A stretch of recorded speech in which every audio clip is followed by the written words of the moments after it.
Hello everyone.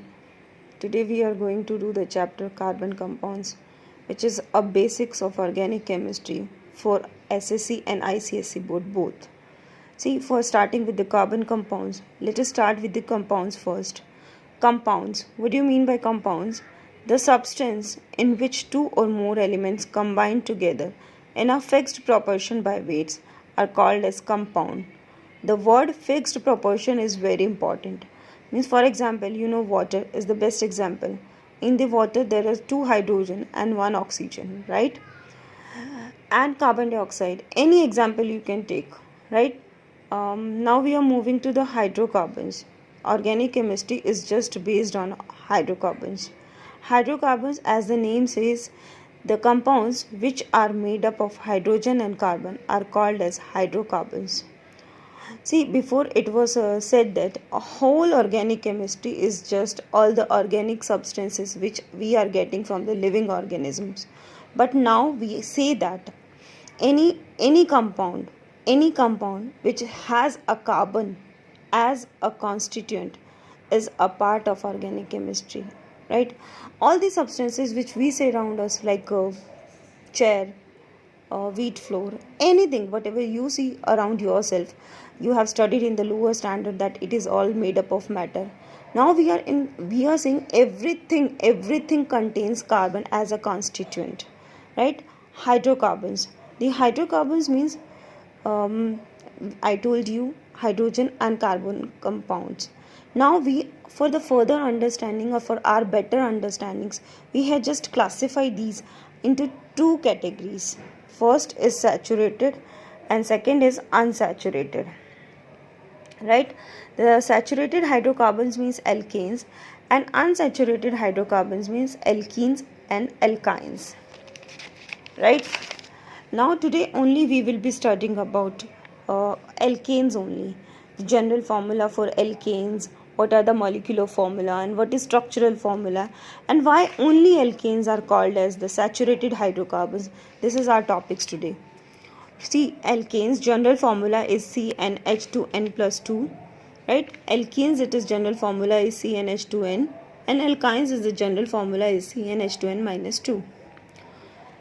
The how we are writing the names, it is a, for better understanding I can tell you, just you can learn the root words as a countings, and the suffix, if it is alkanes it will be ane, if it is alkenes it will be ene, right? If it is alkynes it will be yne. That we will be studying in the next lecture also. But for writing the names, it is also compulsory that all the letters you have to write in the small letters, right? All the letters of the name you have to write continuous also. See, like we are writing countings 1 2 3 4 5 6 7 8 9 10, like that only. If the carbon number is 1 in place of n, right?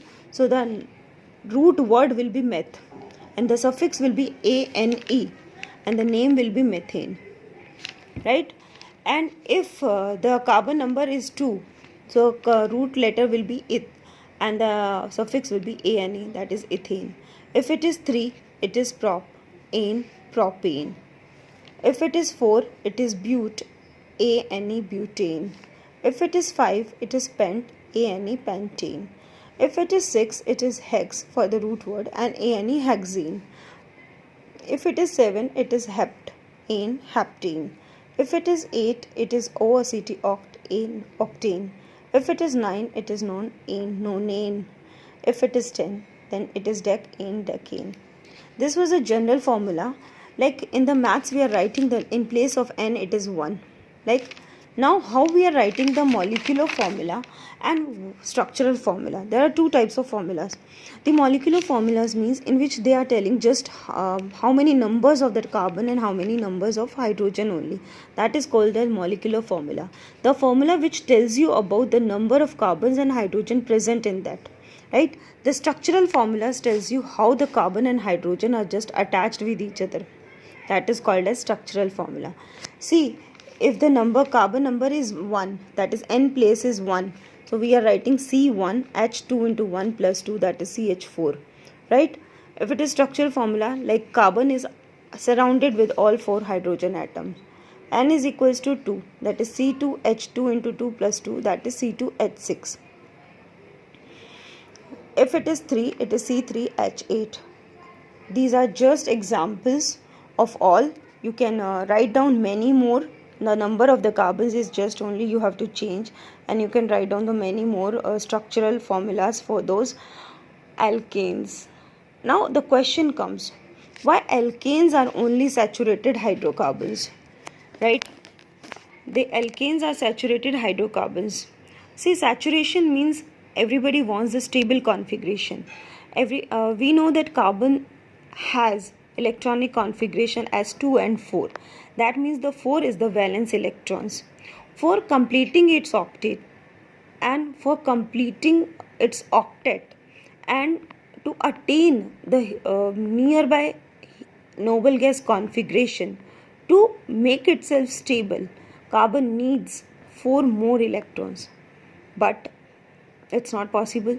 So carbon is just, see here, I'm trying to show you the dot which I have showed around carbon. Just it is valence electrons of carbon, and the cross which is with the hydrogen, it is the number of electrons present in the hydrogen outermost shell, right? Here hydrogen is just sharing the electrons with the carbon and completing its duplet and attaining the noble gas configuration, so making itself stable.